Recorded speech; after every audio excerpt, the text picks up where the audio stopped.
কিন্তু যখন দেখছে যে মানুষটা চেঞ্জই হচ্ছে না বা তাকে সুযোগ একটা দেওয়ার পর যে সে আর চেঞ্জই হচ্ছে না, আমার মনে হয় বেরিয়ে যাওয়া উচিত। জীবন একটাই, নিজের মতো করে বাঁচা উচিত। আমার মনে হয় যে একজন একটা খারাপ মানুষের সাথে থাকার থেকে আমার মনে হয় সরে আসাই উচিত। মেয়ে হয়ে জন্মানোটাই বেশ কঠিন, ভেরি টাফ আমার মনে হয়, কিন্তু আমরাই পারি। বন্ধু সব থেকে আগে, যে হ্যাঁ আমি হয়তো জন্ম দিয়েছি মা আমি, কিন্তু সব থেকে আগে আমরা খুব ভালো বন্ধু। আমি ও আমারটা বোঝে, আমি ওটা বুঝি। আপাতত তো শিবুদাই বলবো, জানতাম। হ্যাঁ শিবুদা দারুণ। আর তাছাড়া জিৎদার কথা বলতে পারি। জিৎদার শিবুদা এগিয়ে সবচেয়ে। সোহম ভালোবাসা সবসময় সুন্দর, সম্পর্ক সব সময় সুন্দর, কিন্তু যখন দুটো মানুষের মধ্যে আন্ডারস্ট্যান্ডিং, রেসপেক্ট ভালো থাকে। কিন্তু সেই দুটো মানুষের মধ্যে যখন টক্সিসিটি চলে আসে তখনই কিন্তু ছবিটা বদলে যায়। ঠিক যেমন অনিমেষ এবং মৌসুমী। বুঝতেই পারছেন আমরা আমার বস নিয়ে কথা বলছি, এবং মৌসুমী, পর্দার মৌসুমী আমাদের সঙ্গে রয়েছেন শ্রাবণ দিদি। কি সুন্দর আমরা একটা প্রেম দেখছিলাম, জমতে জমতে গিয়ে হট করে ভেঙে গেল। মানে একটু যদি বলো, মানে এত সুন্দর, মানে প্রথম থেকে একে অপরের প্রতি এত সুন্দর রেসপেক্ট, ভালোবাসা, সেটা এরকম হওয়া। দেখো অবশ্যই মানে প্রত্যেকটা সম্পর্কতেই ভালোবাসা, প্রেম, ঝগড়া, অশান্তি এগুলো তো থাকবেই। ইনফ্যাক্ট আমাদের যখন মালাচন্দনের মেকিংটা যদি বিটিএসটা দেখো, সেখানে শিবুদা বলছে যে প্রেম থাকবে, ভালোবাসা থাকবে, রক্তারক্তি থাকবে, মারপিট থাকবে, সেটা তাহলেই তো সম্পর্ক, প্রেম। তো সেটাও আমাদের এই ছবিতে আছে, কিন্তু তার সাথে কি কি আছে সেটা আমার মনে হয় ছবিটা দেখলেই বেটার। কিন্তু আমি এমনি বলবো যে একসাথে দুটো বাসন থাকলে আওয়াজ হবেই, তাই না? কেউ তাদের সম্পর্কে পারফেক্ট হয় না। হ্যাঁ, কোনো মানুষই পারফেক্ট হয় না। দুটো মানুষ যখন দু রকম, তাদের চিন্তা ভাবনা আলাদা, তো সেখানে হবেই। কিন্তু একে অপরকে ভালোবেসেছে, প্রেম করেছে। এবার আলটিমেটলি কি হয় সেটা এখন আমার মানে অনিমেষ আর মৌসুমীর আলটিমেট ব্যাপারটা, মানে ক্লাইম্যাক্সটা কি সেটা এখন আমি বলতে পারছি না। কিন্তু মৌসুমীর মধ্যে একটা অদ্ভুত স্নিগ্ধতা রয়েছে, তার লুক থেকে শুরু করে আমরা যেটা দেখতে পাচ্ছি, যতক্ষণ না একটু খারাপের দিকে যাচ্ছে সম্পর্ক। একদমই। একটু যদি মৌসুমীকে তোমার মতো করে বোঝাও। মৌসুমী একজন আত্মবিশ্বাসী মহিলা, যে কি বলবো, ভীষণ সোবার, পরিবারকে ভালোবাসে, অবশ্যই স্বামীকেও ভালোবাসে। কিন্তু কি হচ্ছে স্বামীর সাথে বা পরিবারের সাথে, তার মা বাবার সাথে, সে কিভাবে কি চলে যাচ্ছে বা জড়িয়ে পড়ছে, সেটা দেখার জন্য হলে দেখতে হবে। হ্যাঁ, সেটা এখন বলা যাবে না ব্যাপারটা একদম। কিন্তু যেটা নিয়ে এই গানটা রিলিজ করার পর যেটা নিয়ে সবচেয়ে বেশি চর্চা হয়েছে, হ্যাঁ চর্চা হয়েছে তোমাদের রোমান্টিক সিন, এবং সেটা খুব সুন্দর ভাবে দেখানো হয়েছে, স্নিগ্ধতার সঙ্গে যেমন তোমাকে দেখা যাচ্ছে। এবং যদি বলো কতটা কমফোর্টেবল ছিল শ্রাবন্তীদি, মানে যখন রোমান্টিক সিন হচ্ছে, যখন কাছাকাছি আসছো, বিশেষ করে কতটা কমফোর্টেবল থাকো, মানে বিভিন্ন। বিশ্বাস করো অর্পিতা, আমি এর আগে কোনোদিনও এই ধরনের চরিত্র করিনি, এই ধরনের সিন করিনি আর কি, চরিত্র বলবো না, খুব সচেতন ভাবে না, মানে আমি আমার মানে সেরকম ভাবে কোনো প্রপোজালও পাইনি আমি, আর আমি হয়তো কমফোর্টেবল ছিলাম না। কিন্তু এইটা যখন আমি শুনলাম, আমি সেদিনই শুনলাম, এর আগে আমি কখনো ভাবিনি যে এরকম একটা সিন আছে এই ছবিতে। তো যাই হোক, নন্দিতা দি আসলেন, আমাকে বোঝালেন। আমি বললাম আমি তো কোনোদিন এরকম করিনি। দিদি বললেন আমি টেকনিক্যালি শটগুলো নেবো, তুমি কোনো চিন্তা করো না, কিচ্ছু হবে না, তুমি মানে একদম কমফোর্টেবল থাকতে পারো। আর শিবুদাও প্যানিক করছিলেন, শিবুদাও একটা মানে হয় না, মানে মনে হয় হঠাৎ করে এরকম একটা সিন। কিন্তু আমি দেখলাম এত সুন্দরভাবে মানে উনি শটটাকে নিলেন নন্দিতা দি, আর এত সুন্দর করে বোঝালেন, আর খুব ইজিলি হয়ে গেল। আমার মনেই হলো না যে বাবা আমি বিশাল বড় কিছু করে ফেলেছি, এরকম একটা সিন করেছি, ও মাই গড, একদমই নাই। আর এত মিষ্টি লেগেছে ব্যাপারটা। দেখো সবাই প্রেম নিবেদন জড়িয়ে ধরে বা কিছু ইন্টিমেট সিন বা কিছু কিস করা বা এরকম কিছু থাকে, কিন্তু এরকম একটা ব্যাপার যে আমি কোনোদিনও কোনো ছবিতে দেখিনি, বিশ্বাস করো, বা ছবিতে বা কারোর কাছে শুনিনি যে পিঠে কবিতা লিখে প্রেম নিবেদন। তো দারুণ লেগেছে, মানে এই ইউনিকনেস বলা যেতে পারে। তো আমার সেটা খুব ভালো লেগেছে, মজা পেয়েছি আমি। শিবুদা কিন্তু রোমান্টিক সিনে প্রো হয়ে যাচ্ছে আস্তে পুরো। আস্তে। আমি এর আগে দেখেছি, মানে বেশ একটা ব্যাপার, খুব ভালো লেগেছিল আমার। মানে কৌশানী আর শিবুদার যে কেমিস্ট্রিটা আমার দারুণ লেগেছিল। ওটা হচ্ছে দুষ্টু মিষ্টি, এটা আবার আলাদা, এটা একদম একটা অন্যরকম, ভীষণ ম্যাচিওর, ভীষণ একটা অন্যরকম, মানে মানুষজন রিলেট করতে পারবে এই প্রেমটা।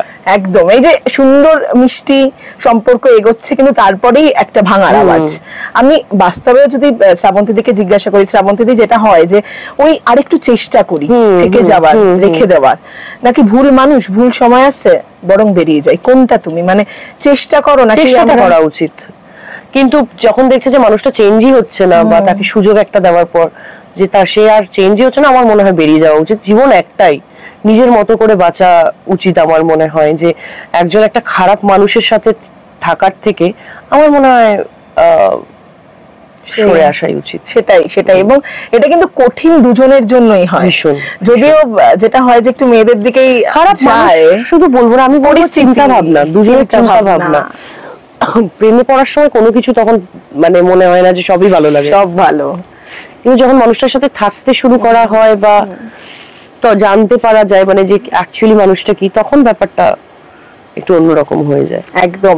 শ্রাবন্তীদি একটা কথা বলে, এখানে অবশ্যই রাখিজির সঙ্গে কাজ সব মিলিয়ে, এবং তারপর আমার যা মনে হচ্ছে তোমাদের সম্পর্কে মাঝে খানিকটা ঠিক করবে তিনি আসবেন, শাশুড়ি মা, এবং সেই শাশুড়ি মাকে নিয়ে কি বলবে, পর্দার শাশুড়ি মাকে ভীষণ মানে সুন্দরী, এই বয়স, এনার্জি, আর কি বলবো, সবাইকে মিলে মানে নিজের মতো করে মানিয়ে নিয়ে কাজটা করেছেন।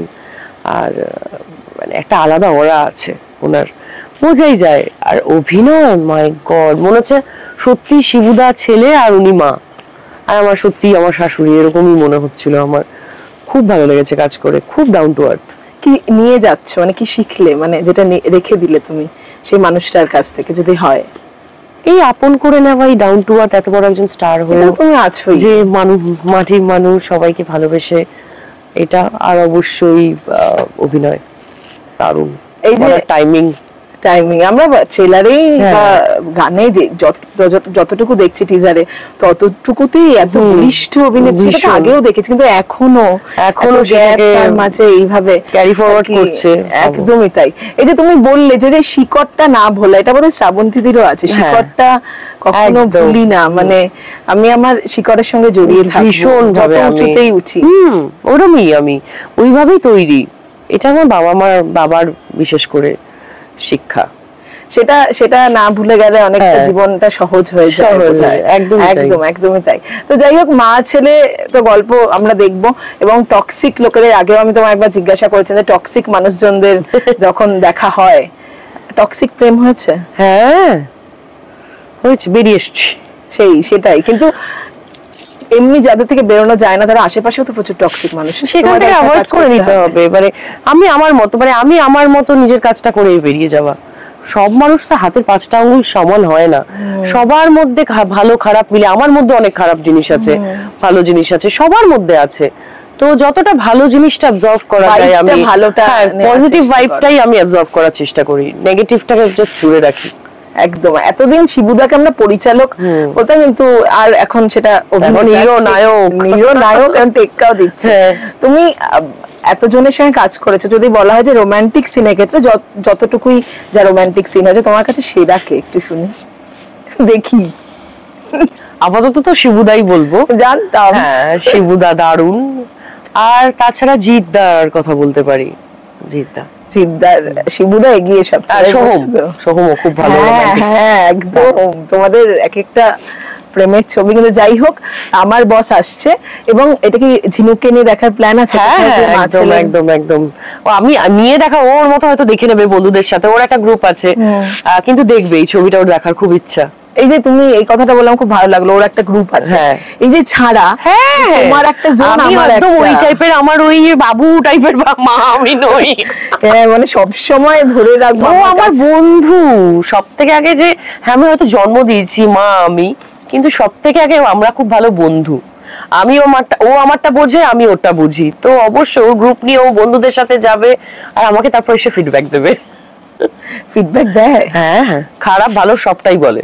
বাবা মানে ভালো ক্রিটিক তোমার জীবনে, তাই তো? হ্যাঁ হ্যাঁ, মাঝে মাঝে আমার বাবাও হয়ে যায় ও। একদম মানে ছেলেমেয়েরা তো বড় হলে।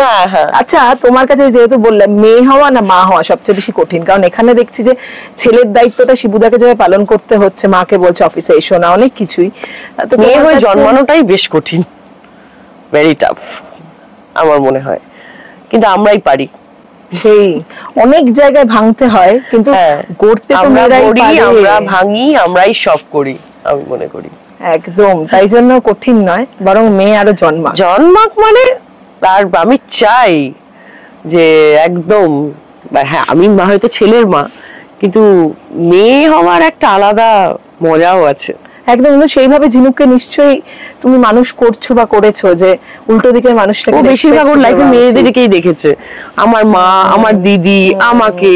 তো সব মিলিয়ে মানে জানে যে তাদের মানে কত কিছু করতে হয় জীবনে, কত কিছু মানিয়ে চলতে হয়। এইটা বোঝাটা খুব প্রয়োজন প্রত্যেক পুরুষের। যাই হোক, thank you so much Srabanti দি।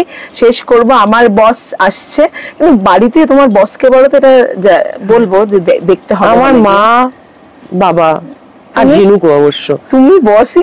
আমি বস আছি, কিন্তু আমার নামটা ঠিক আছে, আমি বস, বাট কড়া বস না, কড়া বস না, মজা বিন্দাস বস। ঠিক আছে, কুল বস, কুল বস, কুল বস, কুল বস। শেষ করব, শেষে দর্শকদের কি বলবে? এটাই বলবো যে গরমের ছুটিতে মাদার্স ডে তে আসছে আমার বস 9th মে। মাকে নিয়ে, পুরো পরিবারকে নিয়ে দেখতে যান নিজেদের নিকটবর্তী প্রেক্ষাগৃহে। আশা করছি খুব ভালো লাগবে।